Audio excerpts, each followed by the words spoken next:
2012 akan mempresentasikan hasil diskusi evaluasi akhir semester yang berjudul SMS Spam Detection, klasifikasi pesan spam vs HAM. Dataset yang digunakan yaitu SMS Spam Collection.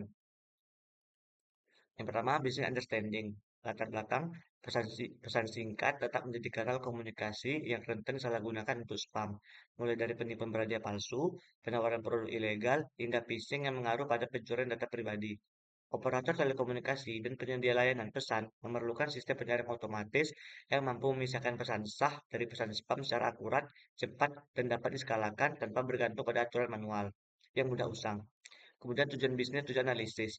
Tujuan bisnis yang pertama, meningkatkan kualitas pengalaman pengguna dengan meminimalkan paparan pesan spam. Yang kedua, menekan risiko finansial dan reputasional akibat penipuan berbasis SMS. Yang ketiga, mengotomasi proses moderasi pesan agar efisien secara operasional.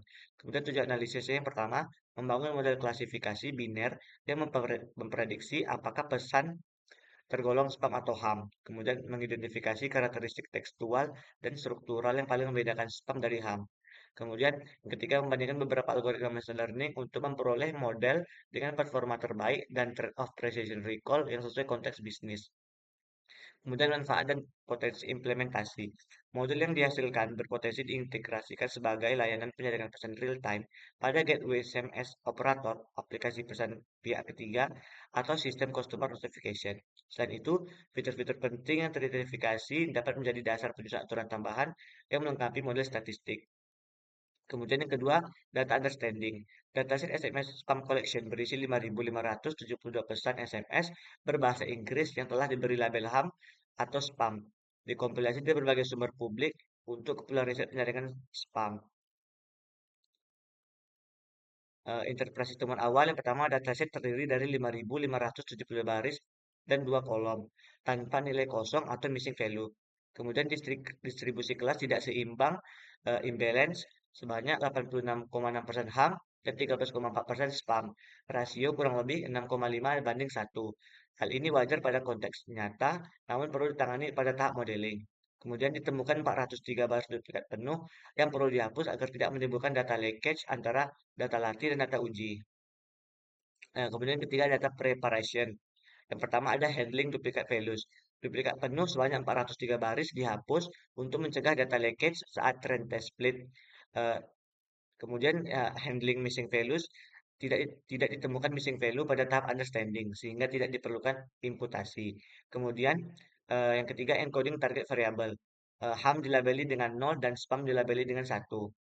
Kemudian ada fitur engineering. Fitur numerik terstruktur diekstrasi dari teks mentah karena panjang pesan, proporsi digit, simbol mata uang, dan tanda seru terbukti menjadi pencuri kuat pesan, promosi, atau spam.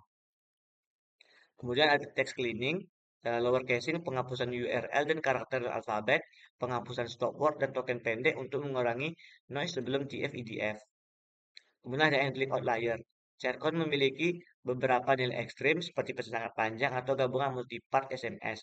Daripada membuang baris yang berisiko menghilangkan pesan spam informatif, dilakukan bin sorting pada persentil ke-99 agar fitur turunan tidak didominasi outlier saat proses scaling.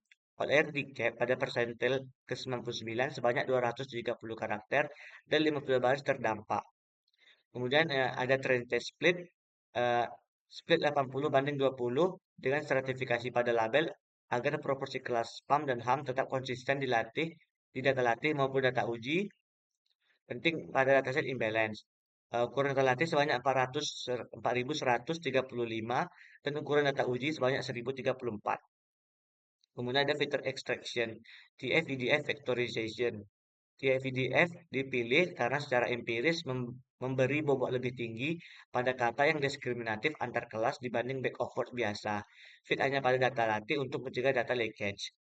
Kemudian fitur scaling, standar scaler untuk fitur numerik turunan.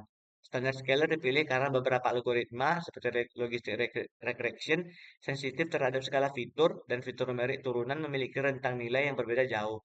Misalnya, Charcon versus ASURL. Fit hanya pada terlatih.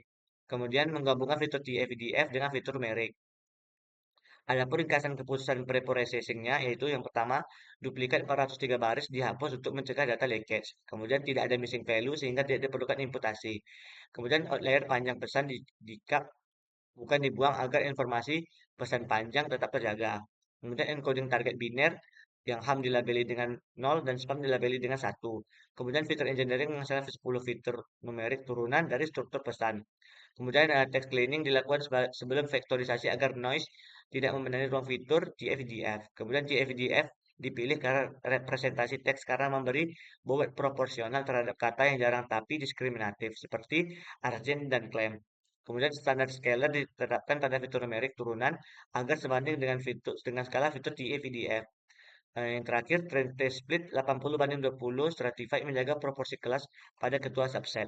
Di sini saya akan menjelaskan mengenai EDA atau Exploratory Data Analysis.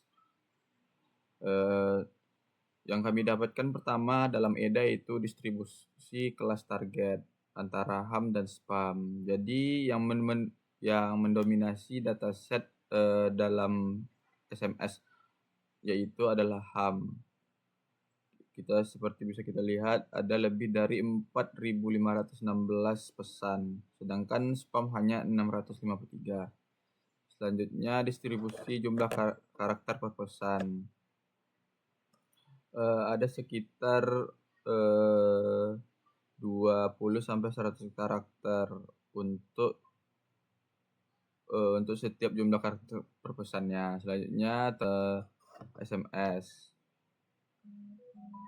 Selanjutnya, terdapat jumlah karakter pesan berdasarkan label.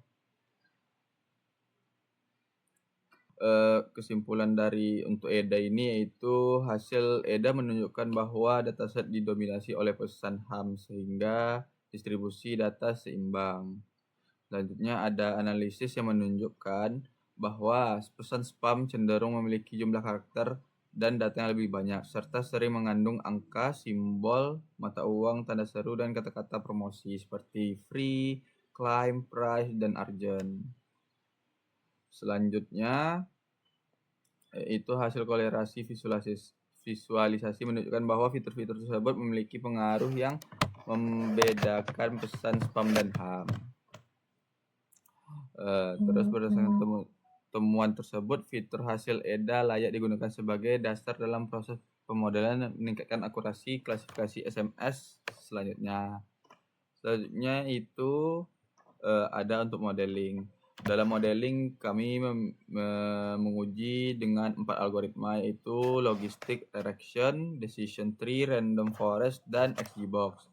Dan kami juga mendapat kesimpulan bahwa berdasarkan evaluasi ini kami memberikan performa terbaik dengan nilai akurasi precision recall dan F1 score yang paling tinggi kepada XGBox.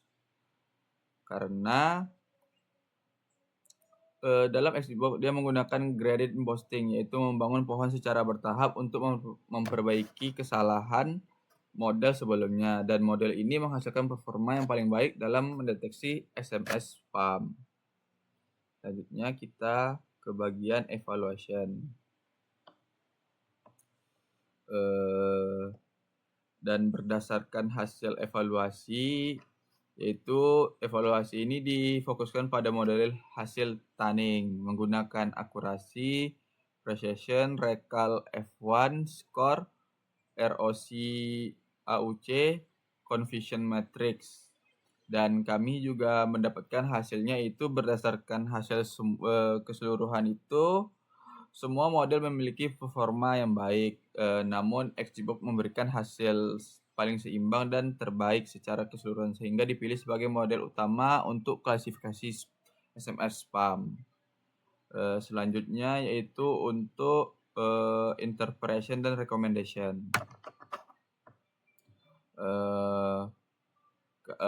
Untuk interpretation kami kesimpulannya itu yang kami dapat itu model menunjukkan bahwa fitur seperti jumlah karakter, jumlah kata, dan jumlah digit sangat berpengaruh dalam membedakan SMS spam dan ham. Dan SMS spam umumnya lebih panjang dan mengandung lebih banyak angka, simbol, serta kata-kata promosi seperti yang kita lihat pada EDA sebelumnya. Dan untuk recommendation-nya kami merekomendasikan XGBox sebagai model utama karena memiliki performa terbaik dalam mendeteksi SMS spam.